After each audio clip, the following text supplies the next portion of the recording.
गीता 18 के श्लोक नंबर 62 में भगवान स्वयं कह रहे हैं कि अर्जुन उस परमेश्वर की शरण में जा जिसकी कृपा से परम शांति व शाश्वत स्थान अर्थात सतलोक को प्राप्त होगा।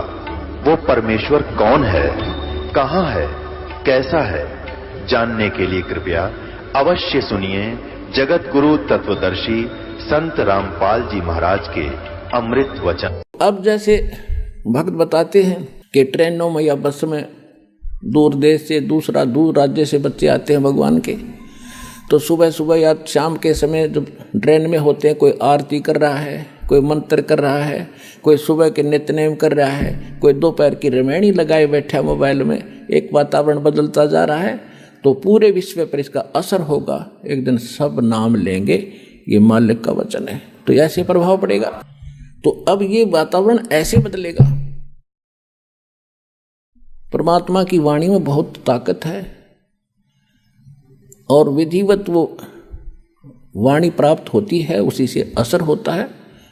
सब यानी अधिकारी से लेकर जो नाम जाप किए जाते हैं उनको आप भी असर होगा और वातावरण के अंदर भी बहुत प्रभाव पड़ेगा। अब आप देखते हो कितने टीवी चलते हैं, सब जगह ये राजनीति की बातें, फलाना ये डकड़ा ये बड़ा, इसको तो एक नंबर पर मान रहे हैं। ये एक नंबर पर तो इन टीवी वालों ने भगवान की चर्चा सुनानी चाहिए दिन में कई ताकि आत्मा इंसान की बुद्धि बदले, बुराइयों से दूर हो और संसार में शांति पैदा हो। या तो शांति पैदा कर रखी है। अब फिल्मों में देखते हैं विवाह करते हैं, जब इतनी बड़ी बारात दिखाओगे और 1 किलोमीटर तक बाजे बजाने वाले तुर तुर करते, तो आम आदमी की भी वाहवाही होती जा रही है। तो ये सारा काम बिगाड़ दिया इस मीडिया ने गलत प्रचार करके। ये प्रचार करे भगवान का, सुबह उठते सब देखें, किसी टाइम भी टीवी लावे, जब मालिक की चर्चा पावे तो एकदम परिवर्तन होगा पूरे विश्व में। ऐसे ये तो होना ही है, क्योंकि भगवान ने ये इंस्ट्रूमेंट बनवाए न्यू हैं। ये कितने दिन इनमें दुरुपयोग करेंगे उसका समय आने दो। जनता जागेगी जब इनको कहेंगे भाई ये नहीं, अच्छी बात चलाओ, इसमें बच्चों पर अच्छा असर पड़े, माँ बाप पर भी अच्छा असर पड़े और सारे संसार में एक सद्भावना उत्पन्न हो, तो वो समय तो आएगा। क्योंकि ये बनवाए इसलिए है परमात्मा ने। नहीं 10 साल पहले कितने ना थे, ये 15 साल पहले। अब इसलिए दाता ने इंस्ट्रूमेंट, मोबाइल, इनके अंदर ये मेमोरी कार्ड, इसमें 20-20, 40-40, 100-100 घंटे के सत्संग सुन लो, डाल लो, नए सुनो दिन में मंत्र। न अनपढ़ आदमी सुन लो, कान के ला कर दूसरे नहीं ना पता चला के बोल रहे के सुना यू। सफ़र करते हो बस में, कान में लीड लगा ली, मंत्र शुरू कर दिया अपना, ना पड़ोसी ने मेरा के कर रहा है। और कितना लंबा सफ़र हो, मिनटों में जाओगा। और उस समय जब नाम नहीं है तो क्या देखता जाओगा, यू क्यों आ गया, वो देखियो देख खड़ा है झांकी में देखे जा। अब भक्ति देखो, भगवान देखो, भक्ति करो, पीछा छूटेगा ऐसे। अब हम आते हैं अपने मूल सत्संग पर। अब जो प्रसंग चल रहा है कि यहाँ इस काल ने हमारे को विवश कर रखा है, जीव के बस का नहीं। अब ब्रह्मा जी के अंदर से एक ऐसी तरंग निकल रही है, ऐसी किरण निकलती है जो प्रत्येक जीव को प्रभावित किए हुए, तो विवश हुआ है वो ऐसा करता है। अब जब प्रसंग चल रहा था कि ये परमात्मा कहते हैं वो मोक्ष उस साधना से होगा, वो हठ योग नहीं है। नाम उठत नाम बैठत नाम सोत जागवे, नाम खाते नाम पीते नाम सेती लागवे। ये तो सुख संवेद उस तत्व ज्ञान में भगवान ने बताया कि ऐसे साधना करो। और हमारे वेद बताते हैं, यजुर्वेद अध्याय नंबर 40 के मंत्र 15 में कहा है कि वायु अनिलम अथिदम भस्मांतम अमृतम भस्मांतम शरीरम ओम कर्तु समर कल्वे समर कर्तुम समर। परमात्मा की जो भक्ति है, ओम नाम का सिमरण करो, काम करते करते करो, विशेष कसक के साथ करो और मनुष्य जीवन का मूल उद्देश्य जानकर ओम नाम का जाप करो। और ओम नाम के जाप से जितना मोक्ष होना है वो इस विधि से प्राप्त होगा। और ये सुख संवेद बता रहा है। हठ योग तो किसी वेद में नहीं, गीता में नहीं। तो ये हठ योग कहाँ से लाए? ये मनमुख आचरण है, मनमाना आचरण है, ये मनमुखी साधना है, ये गुरुमुखी नहीं है। तो जब तक हम सतगुरु के द्वारा बताए साधना ज्ञान को नहीं ग्रहण करेंगे तब तक हम ऐसे ही डले ढोते। तो परमात्मा कहते हैं कि तुम परमात्मा की प्रेरणा में जंगल में चले जाते हो, घर छोड़ जाते हो, और भूख लगती है, प्यास लगती है, फिर रोटी मांगने फिर घर में और गृहस्थियों के पास आते हो। बता, अकल है तुम्हारे अंदर?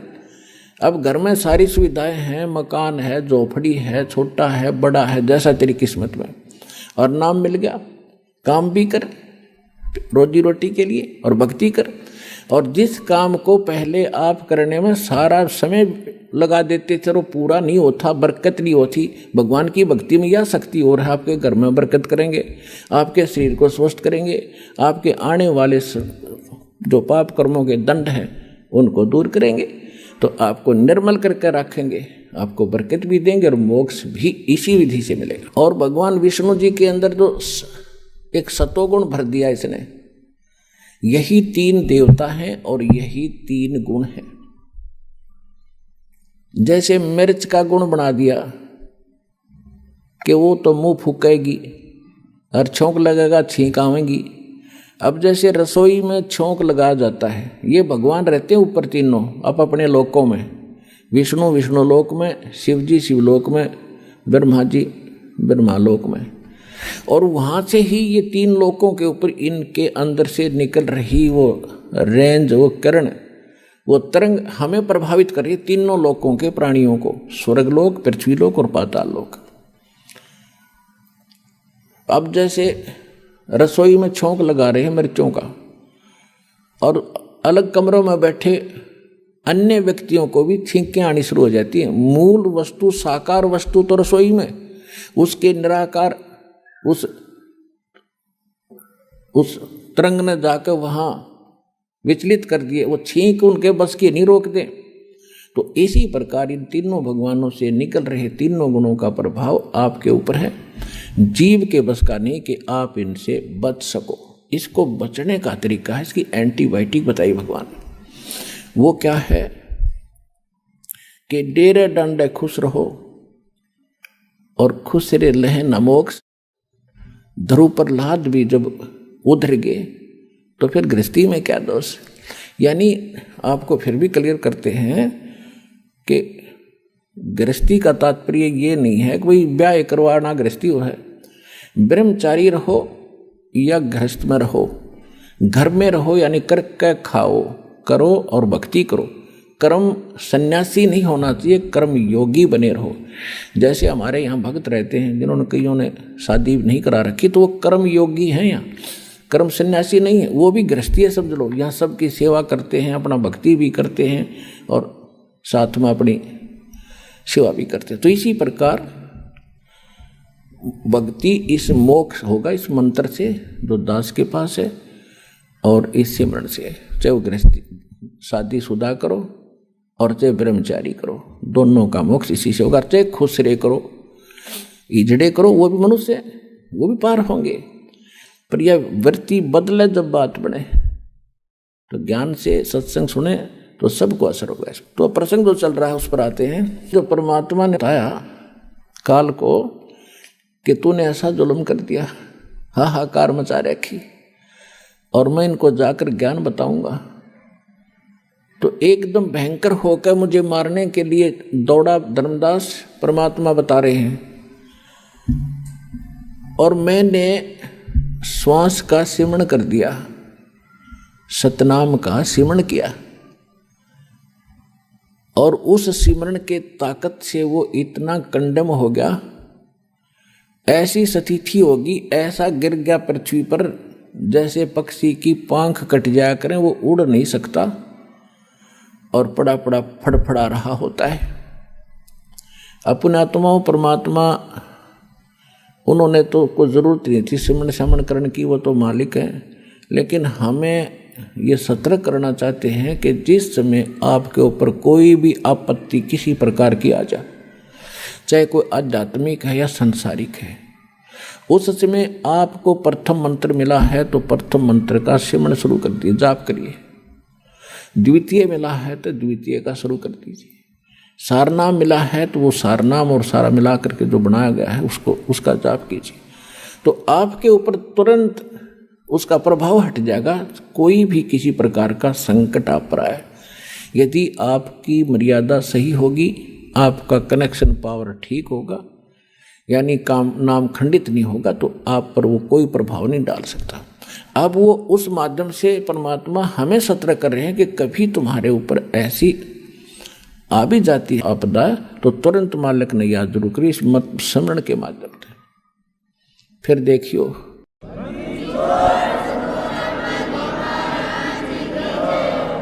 तो उस समय वो ऐसी स्थिति में आगा गिर गया जैसे पक्षी की पांख कट जाया करती है।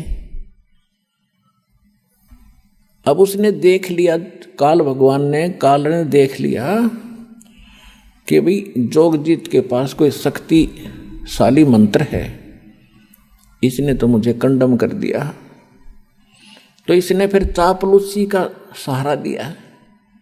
आप देख लो, यहाँ यथा राजा तथा प्रजा, जिसा यो भगवान है, इसी हमारा सबका नेचर ऐसा ही है। हमारे से कोई बोधा आदमी है, यानी कमज़ोर है, शारीरिक कमज़ोर है या वैसे व्यवस्था में कमज़ोर है, तो हम उसके सिर पर चढ़ जाएं। और जब तगड़ा सामने आ जा, उसने हाथ जोड़ा, हाँ जी चौधरी साहब।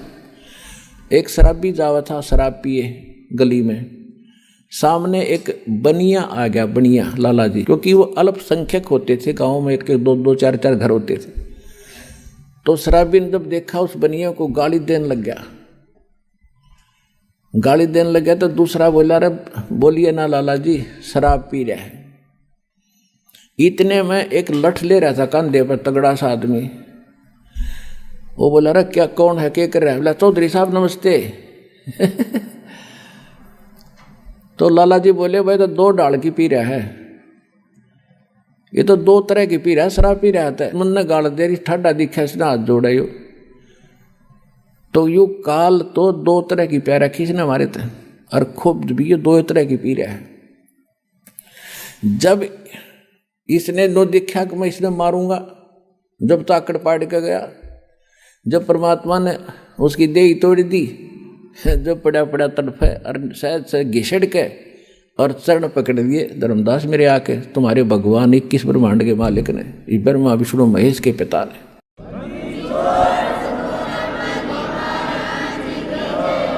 और बुरी तरह रोए, तू मेरा बड़ा भाई, मैं तेरा छोटा भाई, छोटे तो गलतियाँ करा करते हैं, बड़ों तो माफ़ी करा करते हैं, आप मुझे क्षमा कर दो, मैंने तो वैसे भाई जान कर आपके साथ लड़कपन कर दिया है, माफ़ कर दो, मैं तो आपको भगवान पिता के समान मानता हूँ, मुझे क्षमा करो।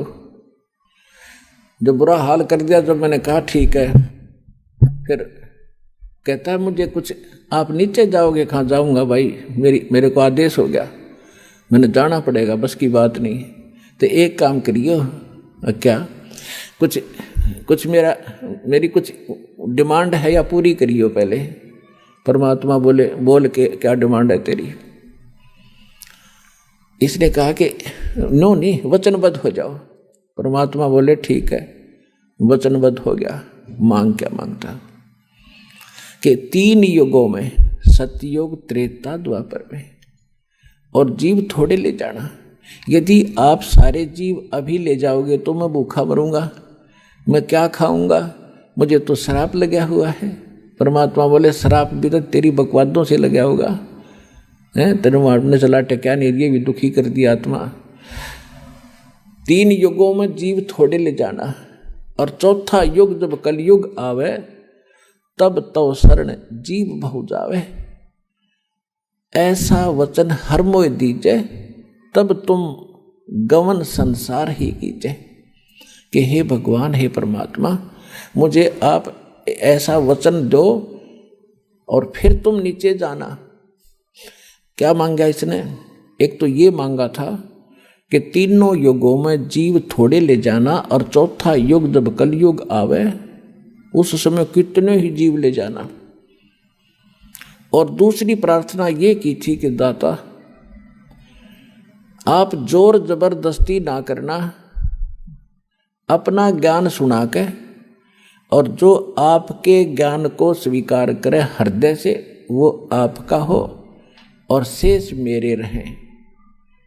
तो परमात्मा को पता था कि ज्ञान इनको हो जाएगा, फिर यहाँ रहेंगे कैसे, ज्ञानत कराऊंगा इनको जाकर चौथे युग में।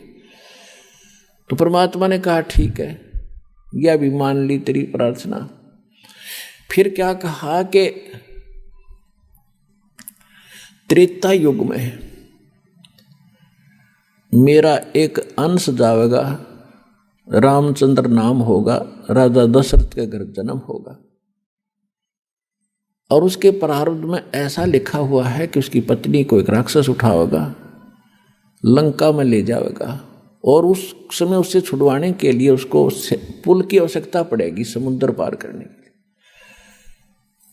आपके बिना ये काम दाता कोई नहीं कर सकता, या दया करियो। परमात्मा को पता था कि यह आत्मा तो मेरी है, रामचंद्र भी यूँ तो ठेकेदार बन रहा है।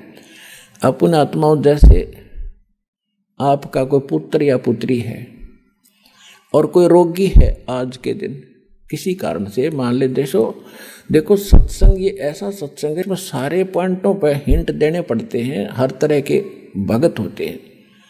अब जैसे यहाँ अधिकतर रोगी आते हैं, क्यों काल ने सत्यानाश कर दिया, भक्ति खत्म करवा दी, पिछले पुण्य खत्म हो लिए, आगे भक्ति इनके पास थी नहीं, माथा टेक टेक उन चौराहे वाली माताओं पे बैठा लिया। अब सब रोगी हो गए, किसी को कोई हानि है, कोई मेंटली डिस्टर्ब है, किसी को कैंसर है, किसी को हाहाकार मातरी। तो भक्ति की शक्ति बिना ये शरीर चलेगा कैसे, ये मट्टी है। तो अब जैसे यहाँ आते हैं और कति लास्ट स्टेज पर मृत्यु के निकट है, यदि सच्ची श्रद्धा से सच्चे दिल से समर्पित होकर भक्ति करेंगे तो कति ठीक करेगा, गारंटीड बात है, स्वस्थ होंगे यदि नीत भक्ति की होगी तय।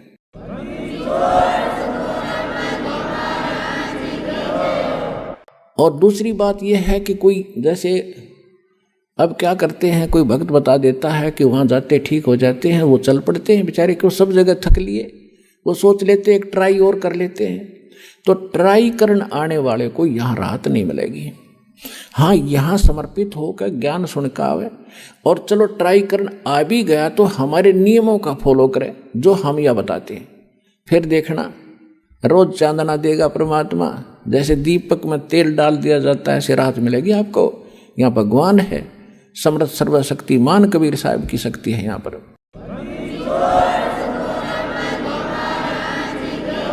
अब फिर भी किसी कारण से भी राहत ना मिल पाई, त्रुटि तो अपनी ही होगी, भगवान में तो है ही नहीं। सतगुरु के दरबार में भाई कमी कहे की ना, अनसा मौज नहीं पावता तेरी चूक चाकरी माँ। इस सच्चे दरबार में कबीर भगवान की डिक्शनरी में इम्पॉसिबल वर्ड नहीं है, असंभव शब्द नहीं है इस भगवान के दरबार में। यदि कोई आप नहीं राहत प्राप्त कर रहे हो तो आपकी चाकरी में दोष है, कमी है, त्रुटि है, आपकी कोई श्रद्धा भाव और सिमरन भक्ति में कोई दिक्कत है, उसको सुचारू करो, वो अवश्य मिलेगी। अब कहने का भाव ये है कि अब जैसे किसी का बाप बीमार है, 70 साल का हो गया, और नाम ले लिया उसने, दुखी गणा था, दीक्षा ले ली, राहत तो मिलती है, लेकिन फिर भी किसी कारण से त्रुटि रह जाती है, कोई नियम खंडित कर देते हैं, आदत छूटती नहीं। काल ने तो यही तक नाश कर रखा है कि इनको सुख नहीं हो, दुख हो जितना हो, नाम ले जाते हैं। और बहुत से भक्त ऐसे आते हैं जी कति ठीक हो गया था और इसने बीड़ी पी ली, क्यों माड़ी रात होगी, वो बकवाद फिर भागी और फिर वही स्थिति होगी। तो भाई ऐसे व्यक्ति को यहाँ कोई स्थान नहीं है। अब भगवान नहीं सुनेगा ऐसे व्यक्ति की, दोबारा नाम लो और फिर ठीक हो जाएगा, आगे नियमित रहना। इस कारण से वो कोई नाम खंडित करने से मृत्यु भी प्राप्त हो जाती है। अब हम तो रो रहे हैं कि हे भगवान यू क्यों मर गया, क्योंकि हमारा पिता था या हमारा पुत्र था, हम तो एक सुख के ठेकेदार बने, वो तो आत्मा तो उस परमात्मा की थी, उस परमात्मा की आत्मा है और उसको नाम दे दिया तो उसको मनुष्य जीवन मिलेगा। इस नाम का एक बार भी जाप करके जो दास प्रथम मंत्र देता, और यदि शरीर छूट गया तो मनुष्य जीवन गारंटीड है, भक्ति मिलेगी और इस अनमोल अमृत को बचा कैसे रखा था, छुपा क्यों रखा था? इसलिए रखा था कि ये जरूरत है इसकी। पहली बात तो स्वस्थ करेगा और इस सज्जन में मोक्ष करने की चेष्टा करेंगे परमात्मा। फिर भी क्योंकि घड़ा बिगड़ा हुआ काम है सारा, कोई न कोई त्रुटि हुए बिना रहती नहीं, किसी कारण से मृत्यु भी हो जाती है तो उसका तो भाग जाएगी। दोनों हाथों में लाडू, सतलोक आसन बरवाड़ा माप के। जब स्वस्थ हो गया तो भक्ति इस जीवन में करियो, और जब मृत्यु होगी किसी कारण से तो नेक्स्ट जीवन 10वें महीने आ लेगा अपनी माँ की गोदी में, यहीं पर नया कपड़ा पहन के।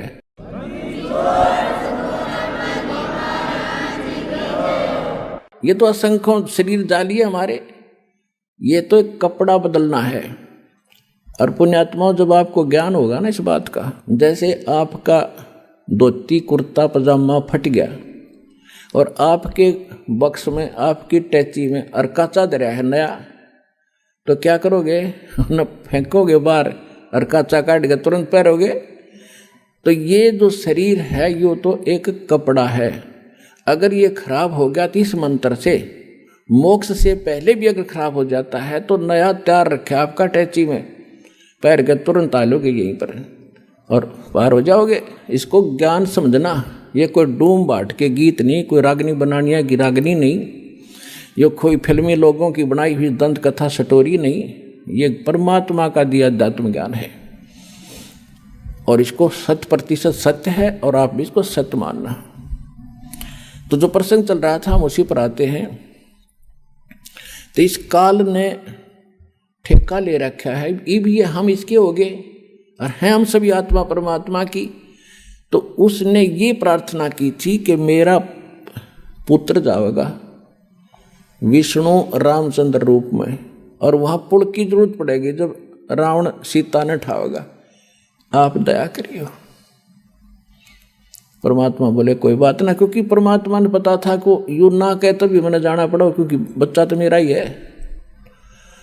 कहीं भी कोई दुख आत्मा है तो दाता रो तो वही रहा आपके लिए। कबीर साहब कहते हैं मैं रोए तू सृष्टि को, और ये सृष्टि रोए मोहे, और गरीबदास इस वियोग को समझ नहीं सकता कोई, क्योंकि गरीबदास जी को भी परमात्मा सतलोक लेकर गए थे, फिर वापस छोड़ा था। तो उनको समझा रहे हैं कि मैं इनको रो रहा हूं गरीबदास, कि तुम मेरे बच्चे हो, मेरी भक्ति करो, तुम्हें यहाँ भी सुख दूंगा और सतलोक ले चलूंगा जहाँ तुम सदा सुखी रहोगे, मृत्यु नहीं होगी तुम्हारी। और ये मुझे खोज रहे हैं भगवान है संकट मोचन, संकट मोचन है। बता हनुमान जी ने संकट मोचन मान्या करते हम होते। ये भगत का था बोला, वो तो उसके पास तो कोई विभाग भी ना था, उसने पूजा करते ये ब्रह्मा विष्णु महेश्वर, चलो एक ही विभाग के मंत्री तो हैं। तो हनुमान तो एक भगत था, और भगत की एक भगत भक्ति करे, उससे कुछ मांग गए, एक कलरक से और दूसरा कलरक को याचना करे कि मैंने तू मुझे तो वो बना दे प्रेसिडेंट। वो कैसे बना देगा?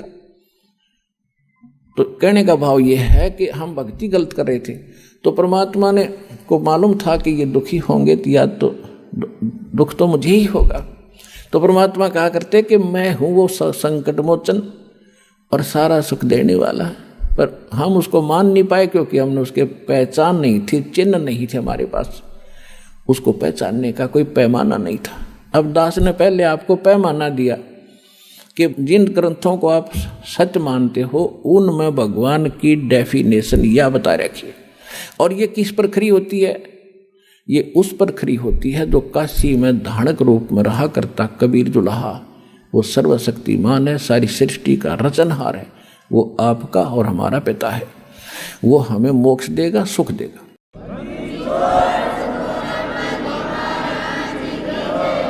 फिर क्या किया उसने? तीसरा प्रश्न ये किया कि परमात्मा द्वापर युग में मेरा पुत्र जाएगा वही, और उस समय कौन जाएगा? श्री कृष्ण यानी विष्णु जाएगा, और वहां एक मंदिर बनवाना चाहेगा अपना जगन्नाथ के नाम पे, और उस जगन्नाथ के मंदिर को समुद्र नहीं बनने देगा, क्यों नहीं बनने देगा, उसका आगे कारण बताएंगे। तो उसको आप बचाना। परमात्मा बोले तथास्तु, और बोल के मांगे। तब काल ने कहा था अब जब उसके सारे मांग पूरी होगी, और तब फिर बदल गया, आंखें खड़ा हो गया। अक्षमा भगवान ने कर दिया था, ठीक है तो अक्षमा कर दिया, वह शक्ति उस पर असर कर नहीं रही थी। वो खड़ा हो गया, खड़ा होकर न्यू कहता जाओ जोग जीत संसारा। न्यू बोला चौथे युग में ऐसा कर दूंगा इन प्राणियों को, ये भक्ति योग नहीं छोड़ूंगा, और ना जाने कितने इनके विभाग कर दूंगा, अलग अलग मजहब धर्म बना दूंगा, अपने दूत भेज के इनको गलत ज्ञान से रंगवा दूंगा। और एक और प्रार्थना की थी कि पहले मेरे अंश जावें, पहले मेरे दूत जाएं, मेरे प्रचारक जावें, और पीछे अपना बेसिक भेज दियो। अब वो सियाना बनया था कहते इनका पहले चला जा, सारी ये बात बता दे, मेरे वाले की कोई सुने हो नहीं। परमात्मा ने पता था कि ये इतने भले ना है कि मेरे वाले की जल्दी सी मान लेंगे तो कहा था ठीक है पहले तेरे चले जाएंगे, खूब या भी तेरे को छूट दे दी। फिर ने बोला जाओ जोग जीत संसारा, जीव न माने कहा तुम्हारा। क्या कहा कि अब मैं क्या करूँगा, अपने दूतों के माध्यम से अपने संत भेज के और सबको उल्टा पाठ पढ़वा दूंगा, गलत ज्ञान प्रचार करवाऊंगा, देवल मंदिर तीर्थ पत्थर पुजवान में इन्हें दृढ़ कर दूंगा।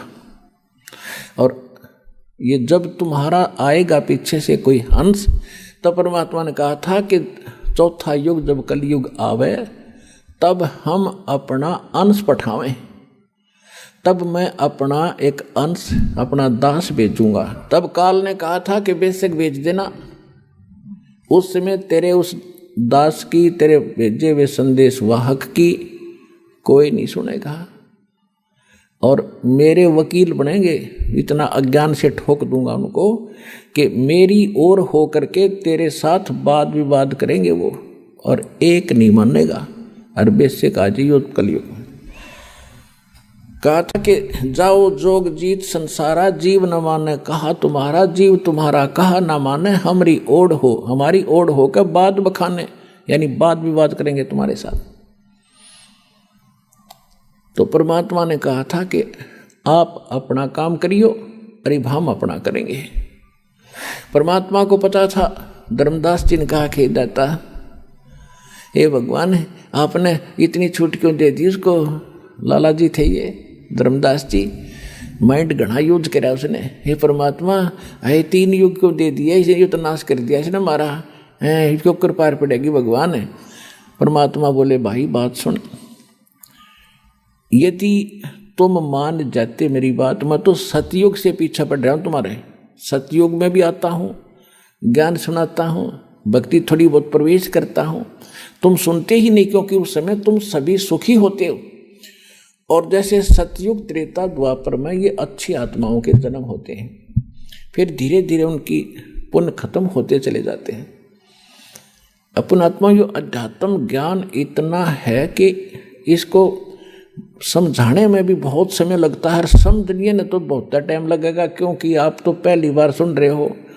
जो पुराने भक्त हैं वो तो शीघ्र समझ जाते हैं, उनके लिए भी एक बहुत इंटरेस्टिंग और नया नया ज्ञान भी और भी होता है साथ में। तो इसमें जो बहुत से प्रकरण होते हैं कि जैसे अब ये तीसरा युग, अब ये है कलयुग की बिचली पीढ़ी, अब इसमें ये सब मंत्र सार्वजनिक कर दिए और सब पार होंगे जो नियम में रहेंगे। तो ये भगवान का वचन है, पूरा विश्व पार होगा।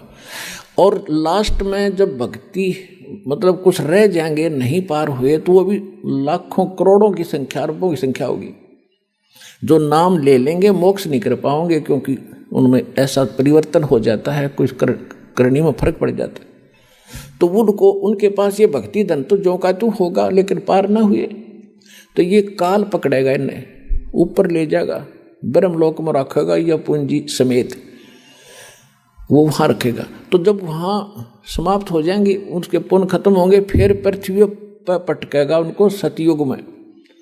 अब मेन पुण्य तो वहाँ खत्म कर दिए, फिर भी बहुत से पुण्य उनके होते हैं जो मनुष्य शरीर में ही मिलते हैं। एवरेज में एक रेशो है, उतनी रेशो के पुण्य वहाँ देने ही पड़ते हैं।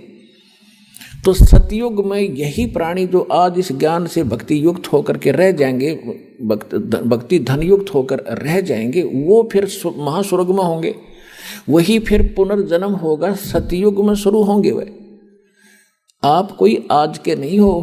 कहते हैं जो जन मेरी शरण है ताका हूँ मैं दास, और गेल गेल लाग्या फिरूं जब तक धरती आकाश। आपके पीछे भटक रहा भगवान, पर आपने काल की भांग पी रखी है यहाँ की, और यह छूटती नहीं। कबीर ये माया अटपटी सब गट आन अड़ी, किस किस न समझाऊं या को भांग पड़ी।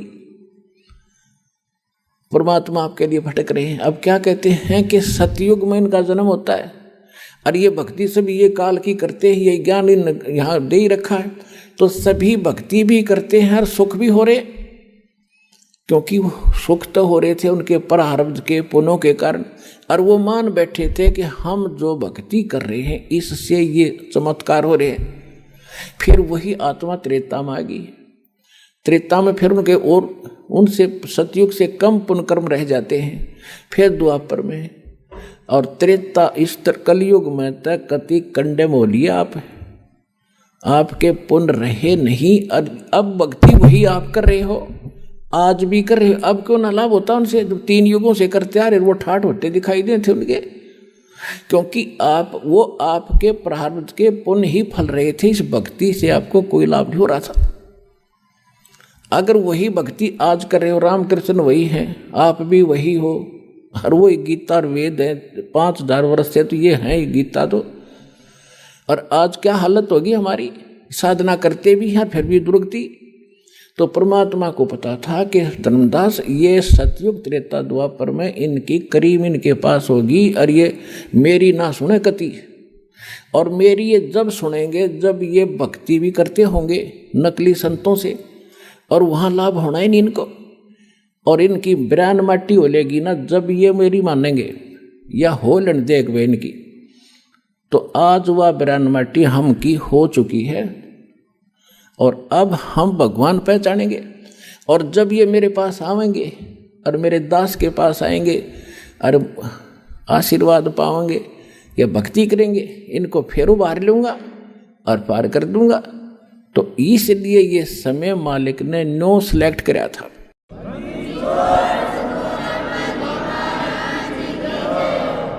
अब धर्मदास जी को मालिक ने सारी कहानी बता दी मिनटों में, और फिर कहा था धर्मदास मेरी लाख दुहाई,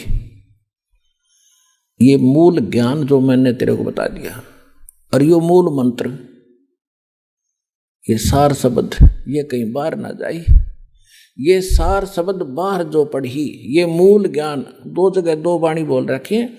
एक तो ये मूल ज्ञान ये है जो दास आपको समझा रहा, आज तक ना को कबीरपंथी जानता इसको, और बाकी अगर मतलब है कि इस ज्ञान के आसपास भी आ जा। तो ये था मूल ज्ञान, और ये है मूल मंत्र, कंप्लीट कोर्स ये आपको दिया जा रहा भक्ति का। तो इसके विषय में कहा था धर्मदास मेरी लाख दुहाई, और ये मूल ज्ञान कई बार न जाए। मूल ज्ञान बाहर जो पढ़ी या बिचली पीढ़ी हंसनी तरी, ये वो बिचली पीढ़ी का समय है जो आज आपको सुअवसर प्राप्त है। और आप कोई छोटी आत्मा नहीं हो, क्योंकि आपको तो पता ही नहीं बच्चे हो, इस दास को इसका जानकार बनाया है। आप असंख्य युगों से मालिक के चरणों में लगे आ रहे हो, भक्ति करते आ रहे हो, लेकिन फिसल जाते हो यहीं पर, पार हो गए होते हो तो यहाँ क्या धक्के खाते हम। तो आपके साथ वो उसी समय से पीछे पड़ा हुआ है सतयुग त्रेता द्वापर में, और ईब आ गया वो कलयुग। जब परमात्मा आए थे सन 1398 से और सन 1518 तक, संवत 1455 से और संवत 1575 तक परमात्मा इस धरातल पर एक लीला करने आते हैं। वो उसी तरह लीला करते हुए रहे और यो ज्ञान भी दिया। तो वो थी प्रथम चरण कलयुग निर्याणा, तब मघर मांडो मैदाना। कलयुग का प्रथम चरण वो होगा जब मैं मगर से सशरीर एक लीला करूंगा, मगर में एक लीला करूंगा, वो तो प्रथम चरण। और अब ये पिछली पीढ़ी और लास्ट की जो पीढ़ी होगी कलयुग की, वो तो कृतघ्नी हो जाएंगे, मांसाहारी होंगे, कोई नेम धर्म रहेगा नहीं। लास्ट की तो बहुत बुरी स्थिति बता रखी है सुख संवेद में, बहुत बुरा हाल हो जाएगा। तो अब ये है प्राइम टाइम मोक्ष कराने का और सतलोक जाने का, परमात्मा पाने का। और इस समय में आपको मानव शरीर और सतलोक आश्रम बरवाला जिला हिसार में आपका आना हो गया। पुणात्माओं, आज चाहे कोई ज्ञान से आ गया और चाहे कोई दुखी होकर आ गया यहाँ पर, जो आज कोई संकट निवारण के लिए आया है, तो वो संकट आपके लिए वरदान सिद्ध हो गया और इससे आपका संकट भी दूर होगा और आपकी मुक्ति भी होगी। ये गिर पड़े रहे शरण में।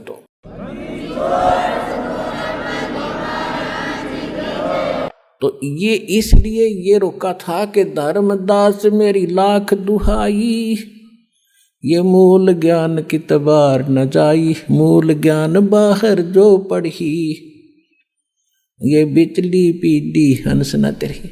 ऐसे ही परमात्मा मिले थे आदरणीय मुल्कदास जी को, आदरणीय दादू साहब जी को, आदरणीय नानक साहिब जी को, आदरणीय गरीबदास गांव छुरानी जिला जज्जर हरियाणा वाले को, आदरणीय घीसा दास साहिब जी गांव खेखड़ा जिला बागपत और उत्तर प्रदेश वाले को, आदरणीय स्वामी रामानंद जी काशी वाले को। और इन सब को प्रतिज्ञा कसम दिवा दी थी कि भाई अभी इस नाम को और इस ज्ञान को लिख दो चौपाई। अब चौपाइयों में क्यों लिखा? चौपाई वैसे भी बता सकते थे, वो तो सारे हिंदी अपनी भाषा तो बोल रहे थे सारे, जानबूझ कर दाता ने इनको गुप्त भाषा में रख दिया, कोड वर्डों में रखा। दास को अबू दीदी के इन रहस्यों को खोलो और आपके रूबरू कर दिया। तो इनसे सबसे कह दिया था कि अभी इसको सार्वजनिक ना करो और तुम उनको सतलोक लेकर गए जहाँ परमात्मा स्वयं रहते हैं, जहाँ हम रहा करते थे, जहाँ जाने के बाद फिर कभी लौटकर संसार में नहीं आते। गीता अध्याय नंबर 15 के श्लोक नंबर 1 से लेकर 4 में गीता ज्ञानदाता कहता है कि अर्जुन, उस परमेश्वर की जानकारी मेरे पास बिल्कुल नहीं है, मैं कंप्लीट नहीं बता सकता। और तत्वदर्शी संत की पहचान बताई है कि ऊपर को जड़ और नीचे को तीनों गुण रूपी शाखा वाले संसार रूपी वृक्ष के सभी भागों को जो बता देगा वो तत्वदर्शी संत होगा। ये पहचान प्रथम पहचान है उसकी कि वो तत्वदर्शी संत होगा जो संसार रूपी उल्टे लटके हुए वृक्ष के सभी विभाग बता देगा। उसके बाद फिर कहते उस तत्वदर्शी संत की प्राप्ति के उपरांत परमेश्वर के उस परम पद की खोज करनी चाहिए, जहां जाने के बाद साधक फिर लौटकर कभी संसार में नहीं आते और केवल उसकी भक्ति करो जिसने संसार रूपी वृक्ष की रचना की है, ने सारे ब्रह्मांडों की रचना की है, सारे संसार की रचना की। तो वो गीता ज्ञान दाता से अन्य है कोई रचनहार भी, और वो जिसकी पूजा करनी चाहिए। और अपनी स्थिति गीता ज्ञान दाता बताता है दूसरे अध्याय के 12वें श्लोक में, चौथे अध्याय के 5 और 9 श्लोक में और 10वें अध्याय के दूसरे श्लोक में कि अर्जुन तेरे और मेरे बहुत जन्म हो चुके हैं, तू नहीं जानता मैं जानता। तो जिसकी जो आपस जन्म मृत्यु में है उसकी पूज के पुजारी भी वही स्थिति होगी। गीता अध्याय नंबर 15 के श्लोक नंबर 16 और 17 में 2 पुरुष बताए, जहां से स्टार्ट किया था सत्संग अब वहीं फिनिश कर रहे हैं, अंत कर रहे हैं। 16 और 17 में 2 पुरुष बताए थे, सरपुरुष और अक्षर पुरुष। सरपुरुष ये आप है, अक्षर पुरुष एक सात्संग ब्रह्मांड का स्वामी है और सरपुरुष गीता ज्ञानदाता। इसमें लिखा कि इन दोनों पुरुषों के अंतर्गत ये भी नाशवान, इनके अंतर्गत जितने प्राणी हैं वो भी नाशवान। जीवात्मा तक कुत्ते के देखी बिना मरती वो अलग विषय है।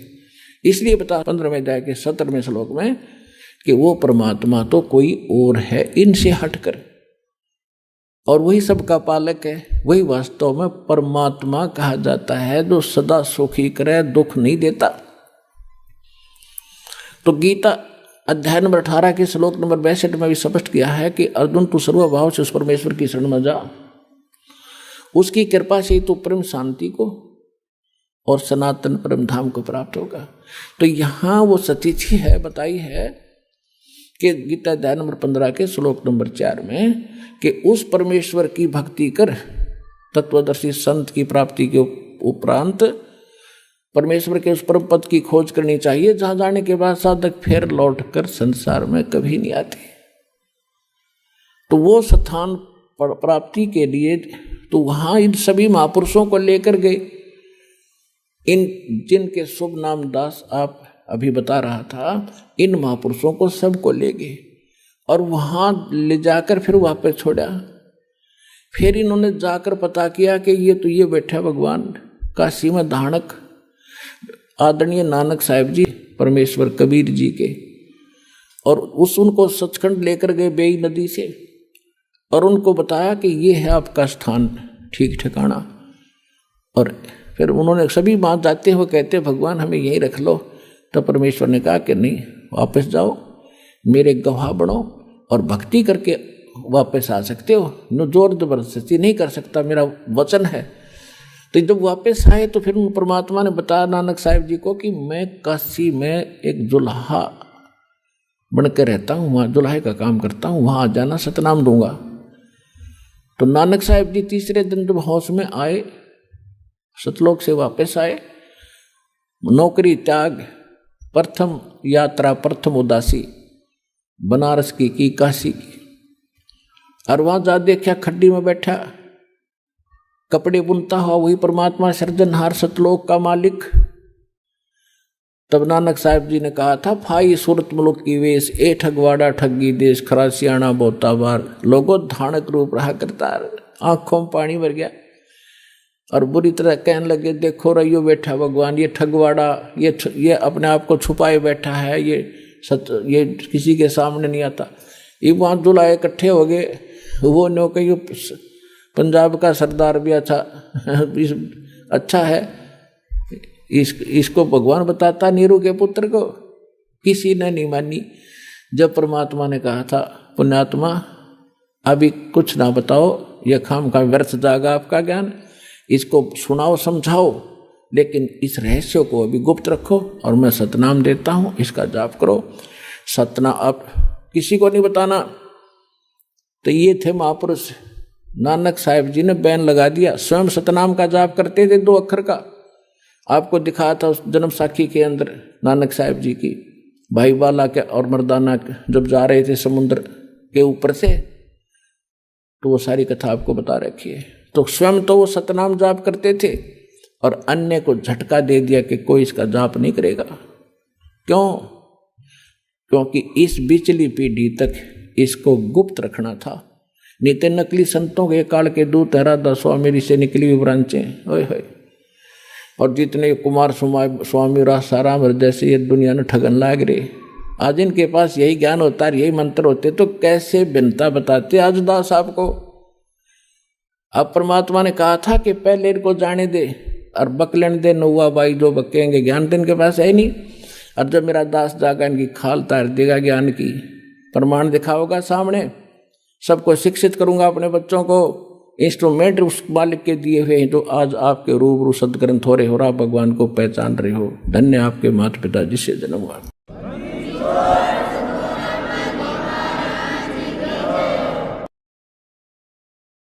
परम पिता परमात्मा पूर्ण ब्रह्म सर्व सृष्टि रचनहार सबके जनक संकट मोचन कष्ट हरण मंगल करण, ये कबीर परमात्मा की असीम रजा से आप सभी पुण्यात्माएं सत्संग सुनने के लिए सतलोक आश्रम बरवाला जिला हिसार हरियाणा में उपस्थित हुए। पुण्यात्माओं, आप देखते हैं कि कोई भी कार्य सफल करने के लिए उसमें जी तोड़ मेहनत करनी पड़ती है, परिश्रम करना पड़ता है। उसमें धन भी व्यय करना पड़ता है और समय भी खूब लगाना पड़ता है। तभी हम उसको सफल कर पाते हैं। जैसे किसान फसल तैयार करता है और सर्दियों के मौसम में गेहूं की फसल में पानी की आवश्यकता होती है, रात्रि के समय उसको लाइट मिलती है या कोई नहर से सिंचाई का समय मिलता है। सर्दी के मौसम में कितनी शीत लहर चलती है, कई बार बूंदाबांदी भी शुरू हो जाती है। उस समय हम सभी अपने घरों में रजाई ओढ़ के ऊपर कंबल भी डालते हैं, सभी दरवाजे खिड़कियां बंद कर लेते हैं कहीं सर्दी ना लग जा। और जिस किसान को रात्रि के समय पानी प्राप्त होना हो नहर से या लाइट आनी हो रात्रि में, ट्यूबवेल से पानी लगाना हो, तो वो ये नहीं देखता कि इतनी सर्दी है, मैं कैसे वहाँ खेतों में पहुँचूँगा, मुझे कोई सर्दी ना लग जाए रात्रि में। और भी बहुत सी समस्याएं होती हैं, कोई सर्प ना डस ले, हिंसक पशु ना हानि कर दे, लेकिन उन सब को चीरता हुआ किसान रात्रि में पहुँच जाता है एक सिंपल कंबल और खेस ओढ़ के। और जब वो पानी लगाता है उस कंबल को भी उतार के एक तरफ रख देता है और पानी के बीच में खड़ा हो जाता है, पानी लगाता है। अब वो बिल्कुल भी आलस नहीं करता, ना कर सकता, क्योंकि वो जानकार है, उसको ज्ञान है। यदि आज मैंने आलस कर दिया और पानी के लिए खेतों में नहीं पहुंचा तो फसल सूख जाएगी, मेरे बच्चे भूखे मरेंगे, मैं कंगाल हो जाऊंगा। इसलिए वो अपना इस काम को पूरा ही करके छोड़ता है, चाहे नमूनिया हो चाहे ना हो, सर्प डसे या ना डसे। अब वो क्यों उस कार्य को कर रहा है? क्योंकि उसको वो पूरा जानकार है इस मार्ग का। ठीक आज इतनी सर्दी में और इतनी दूर दूर से परमात्मा के बच्चे आए हैं, आपने ये तो मान लिया है कि यो काम तो करना ही पड़ेगा, तभी आप यहाँ आए हो, नहीं तो ये पड़ोस में से उठकर नहीं आ सकता आदमी जिसके भाग माड़े हैं। सौभाग्य आपका, धन है आपके माता पिता जिनसे जन्म हुआ। आपको ऐसे समय मानव शरीर और ये भक्ति मार्ग, ऋषि सर पटक कर चले गए, उनको नहीं मिला ये मार्ग, और आज आपको सहज में प्राप्त हो रहा है। कितनी कृपा है भगवान के आपके ऊपर, विचार करना। तो क्या बताया जाता सत्संग के अंदर? मानुष जन्म दुर्लभ है, मिले न बारंबार, जैसे तरवर से पत्ता टूट गिरे, भाई बोर न लगता डर। बंदे तू कर बंदगी, जय चावे दीदार, ये अवसर मानुष जन्म का, भाई बोरन बारंबार। मानुष जन्म पाए कर जो नहीं रट हरि नाम, जैसे कुआ जल बिना फिर बनवाया क्या काम। वो पृथ्वीपति चकवे गए, जिनके चक्र चलंत, ये रावण सरीखे कौन गुण, भाई ऐसे गए अनंत। राम रटत दारिद्र भलो, टूटी घर की छान, वो सुंदर महल किस काम के, जा भक्ति नहीं भगवान। राम रटत कोड़ी भलो, चू चू पड़े जो चाम, वो सुंदर शरीर किस काम का, भाई जा मुख नाही नाम। परमपिता परमात्मा अपनी प्यारी आत्माओं को बार बार समझाते हैं कि ये मनुष्य जीवन आपको जो प्राप्त हुआ ये अनमोल है, और सतगुरु और सत्संग के अभाव से आप जो क्रियाएं कर रहे होते हो वो तो पशु पक्षी भी करते हैं। मनुष्य का केवल इतना ही काम नहीं है। आइए अब हम उन श्रद्धालुओं के अनुभव जानते हैं जो जगत गुरु तत्वदर्शी संत रामपाल जी महाराज जी से दीक्षा प्राप्त कर चुके हैं तथा उनके द्वारा बताए गए भक्ति मार्ग पर चल रहे हैं। सर नमस्कार। नमस्कार जी। सर क्या नाम है आपका? जी मेरा नाम संदीप मोतीलाल पाटिल। संदीप जी कहाँ से आए आप? जलगांव महाराष्ट्र से। सर संत रामपाल जी महाराज जी की शरण में आने से पहले आप क्या भक्ति साधना करते थे? जी ब्रह्मा विष्णु महेश की पूजा, नवरात्रि की पूजा, जो परंपरागत चलती आई है वो सब पूजाएं कर लेते थे जी। क्या पहले आपने कभी किसी संत से नाम उपदेश ले रखा था? जी हमने बाबा जय गुरुदेव से 1999 में से पूरा मतलब परिवार ने नाम ले रखा था। हम उन्हीं की पूजा करते थे। क्या भक्ति साधना बताई उन्होंने आपको? जी 5 नामों वाला उनका सुमिरन विधि थी, 8 माला जो 8 माला सुमिरन विधि थी वो करते थे, और ध्यान भजन सुमिरन जो कुछ बता रखा था उन्होंने बाबा तुलसीदास ने वो सब साधनाएं करते थे। सर जैसा कि आपने बताया कि पहले आप जय गुरुदेव पंथ से जुड़े हुए थे, तो आप संत रामपाल जी महाराज जी की शरण में क्यों गए? जी जय गुरुदेव पंथ में जब हमने नाम दीक्षा ली तो वहाँ पर जय गुरुदेव पंथ में जो 5 नाम की हम साधनाएं करते थे, उनका सुमिरन ध्यान भजन जो करते थे, 8 माला की सुमिरन विधि करते थे, वो बताया करते थे अब कि आपको प्रकाश दिखेगा, यहाँ पर दोनों आँखों के बीच में यहाँ पर ध्यान लगाना है ऐसा करके, लेकिन कभी प्रकाश दिखा ही नहीं। हमने बहुत प्रयास किया, बहुत लगन से ध्यान किया, भजन किया, वो जो माला दी थी उन्होंने सुमिरन विधि वो किया, लेकिन आज तक ऐसा कुछ मतलब जो रिजल्ट चाहिए था वो नहीं मिला। क्या लाभ चाहते थे आप भक्ति से? जी अगर भक्ति करते हैं तो उनका कुछ ना कुछ लक्षण तो दिखना चाहिए जी, कि हमारी भक्ति कोई चल रही है, कि हमारी भक्ति चल रही है या फिर चल नहीं भी रही है, ये हमें कैसे पता चलेगा?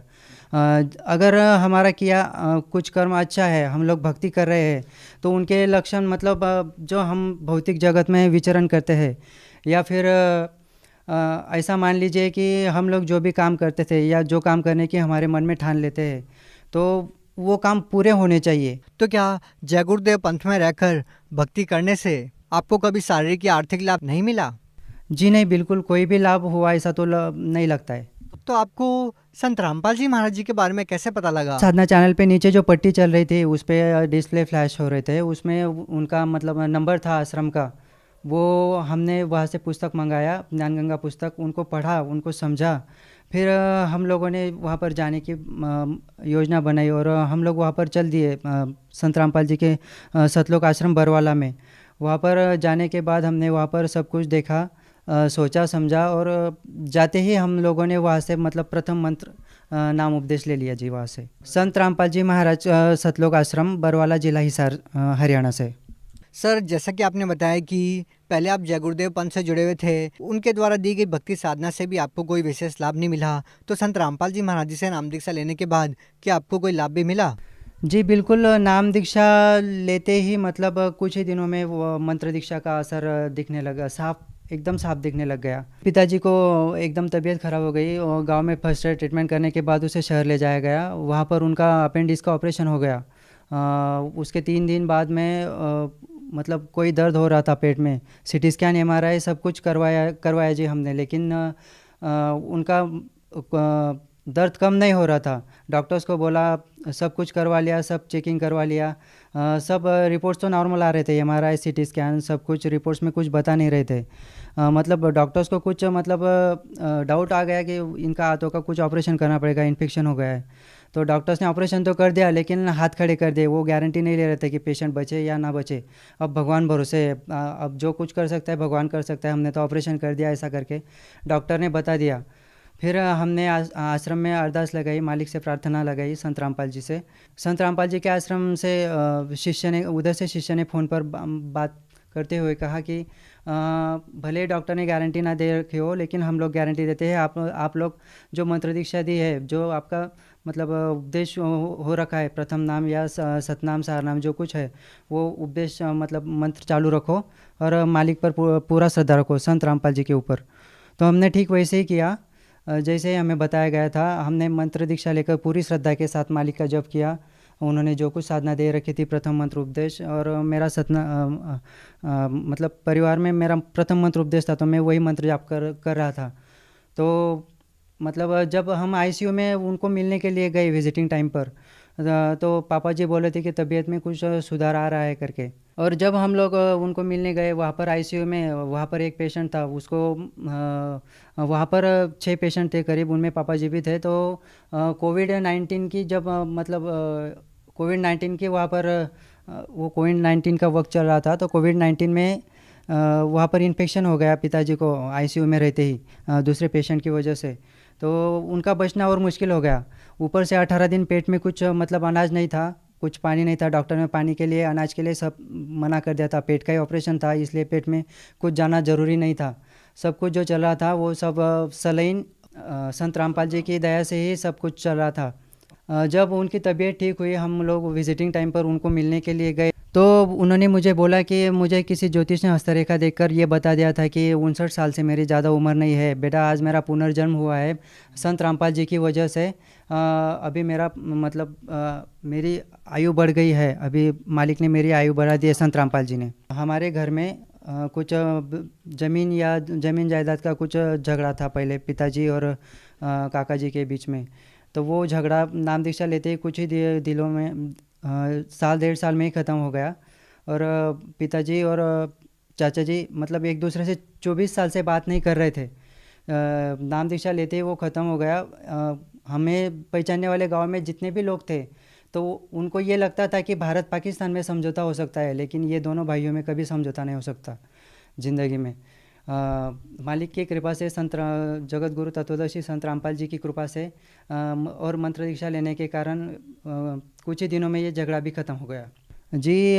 हमारा जो जगह का झगड़ा चल रहा था, हमारे नाम पे जो ज़मीन थी उस पर काका जी का कब्जा था, वो सब मतलब झगड़ा ख़त्म होने के कारण सब कुछ ख़त्म हो गया। जहाँ हम लोग झोपड़ी बनाने की नहीं सोच रहे थे, हमारी औकात नहीं थी कि हम लोग झोपड़ी बना सके, मालिक जगत गुरु तत्वदर्शी संत रामपाल जी की कृपा से हमने वहाँ पर 1800 स्क्वायर फुट में अभी बड़ा वहाँ पर मकान बन गया है, जहाँ पर हम लोग अभी रह रहे हैं। और एक लाभ यह हुआ कि मेरे सर में बहुत दर्द होता था, करीब 10-12 साल से वो दर्द होता। जब मुझे पूरा याद है कि मैं 7वीं-8वीं कक्षा में था, जब से मेरे सर में बहुत दर्द होता था। यहाँ से मतलब माइग्रेन तरफ से ऐसा आधा सर मेरा दुखता था।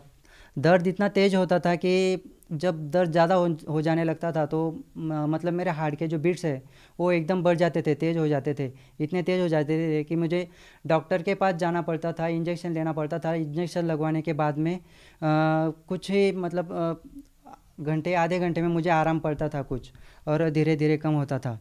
लेकिन जैसे ही मैंने सदगुरु तत्वदर्शी रामपाल जी महाराज से दीक्षा ली और श्रद्धापूर्वक मंत्र जाप किए, जब से धीरे धीरे कम होते होते दर्द पूरी तरह गायब हो चुका है। अब मेरा सर सपने में भी दर्द नहीं करता। सर, आप भगत समाज को क्या संदेश देना चाहते हैं? जी, भगत समाज को संदेश तो नहीं देना चाहूँगा। मैं रिक्वेस्ट करता हूँ, अपील करता हूँ सभी लोगों से कि जगत गुरु तत्वदर्शी संत रामपाल जी महाराज जी नेशनल इंटरनेशनल चैनल्स पे उनका सत्संग चलता है। कई सारे चैनल्स पर उनका सत्संग आता है। यूट्यूब पर उनका बहुत सारा मटेरियल है। MP3 सत्संग है। संत रामपाल जी महाराज जी से अपना नाम दीक्षा लो और अपना कल्याण कराओ। जी, बहुत बहुत धन्यवाद।